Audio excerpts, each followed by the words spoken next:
అంతరాష్ట్ర ప్రజలందరికీ నా హృదయపూర్వక నమస్కారాలు. అలాగే ఎన్డీఏ కూటమి నాయకులందరికీ కూడా నా హృదయపూర్వక నమస్కారాలు. నేను పెదవాడి విజయరామారావు, ఏలూరు.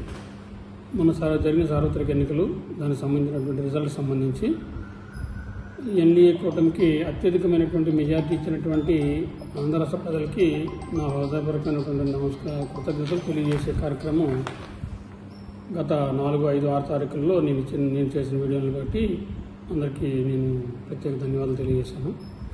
ఇప్పుడు ప్రత్యేకంగా ఆ కూటమి యొక్క నాయకులకు సంబంధించి ఆ కూటమి నాయకత్వం ఇస్తున్నటువంటి ఈ గొప్ప నాయకులు, మన ముఖ్యమంత్రి వర్యులు చంద్రబాబు నాయుడు గారికి సంబంధించి మాట్లాడడానికి నేను నిర్ణయించుకున్నాను.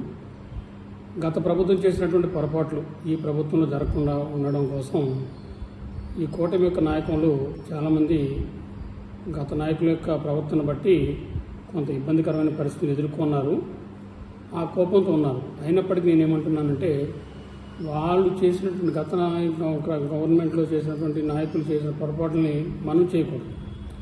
ఇప్పుడు న్యాయబద్ధమైనటువంటి వ్యవహారాలు చేయండి, న్యాయబద్ధంగా ఎదుర్కోండి, న్యాయబద్ధంగా తీసుకోవాల్సినటువంటి చర్యలన్నీ తీసుకోండి.